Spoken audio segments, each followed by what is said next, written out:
1 year ago, I wanted to become a millionaire. Spoiler alert, di pa ako milyonaryo karon.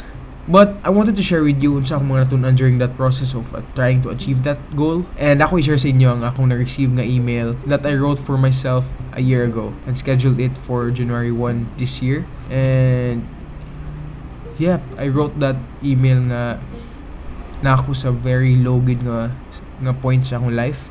I really hated the person that I was during that time. As you can see, the subject line aning email kay Miko, 1 year ago you're alone and broke, sitting at a parking lot in New Year, and really in a very dark place, good. And I was alone, and I realized nga I was broke because of the way I handled my finances and my career, and I was just so afraid of the future. I was in a tough spot. I was very anxious on how I could pay the bills for the month, and I was really feeling an all-time low during that moment. Kaya I realized nga I could not afford to gather the people that I love and celebrate a very special moment.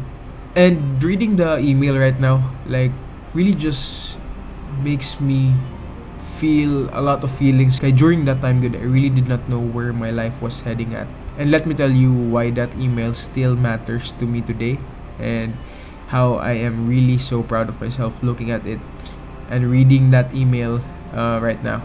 So before 2024, I was really stuck in a cycle of inconsistency. I was in the worst shape of my life. I had bad spending habits.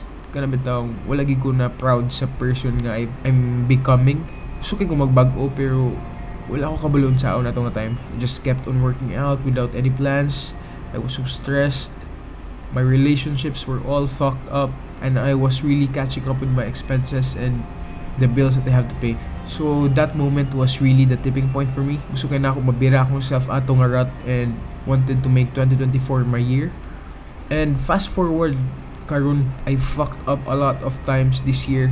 I've burnt out yun a lot of times this year, that I've learned how to slow down and be more strategic sa akong mga decisions towards my goals, like towards my financial goals and my fitness goals. While wala gid ako nahit akong mga tangible goals like the 1 million pesos in my bank account and summer shredded body, I really believe that I've grown so much. Daghan di ko natunan in terms of like appreciating the progress rather than the final result. Though wala pa jud ko ato nga tangible nga goal.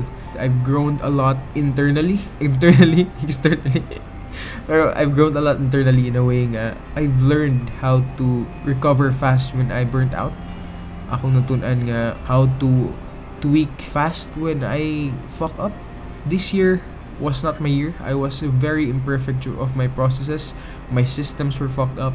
It really helped me nga I shifted my perspective. Basta kay everyday, if I'm just moving the needle very slightly and I am better than who I am like yesterday, I just find myself much more happy and much more like productive pod.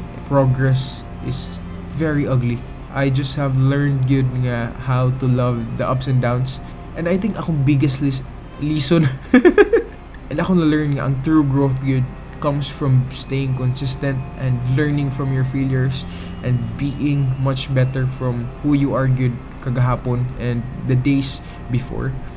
Even if katulang nga mga times nga I've learned how to stand up much more quickly, akong natunan how to do things better next time. And number one thing good is being compassionate to myself. Kay at the end of the day, you're the only one who can really lift yourself up good. And during those times good you struggle and you're full of doubt and disrespect sa imong self, you feel very little, you really need yourself the most and figure it out with a compassionate lens in life. Kay we all, like, this is just our first time here, and just focusing on becoming better every day, even if it's not perfect, is very very important. I still haven't reached a lot of my goals last year, but I'm trying to double down on it this year. and I wanted to also be accountable. So ako document ang processes and really commit to sharing more of my work and my processes, and hopefully I can also meet a lot of people who share the same values. Grateful lang kayo for the year 2024. I've learned a lot, I've grown a lot, and ako natunan gid how to not be hard on yourself and really understand nga ang journey kay as important gid siya sa final result. And if namoy mga New Year's resolutions for 2025 and a lot of people are telling you nga tama na sa sugod, you don't have to prove them wrong or right. Basta kay do it for yourself and do it because you want to become a better human being. And mo lang to, I just wanted to share my experiences in 2024, and if you want to share yours, it's mga fuck ups and realizations this year, share them below and let's learn from each other together, and let's have a wonderful 2025.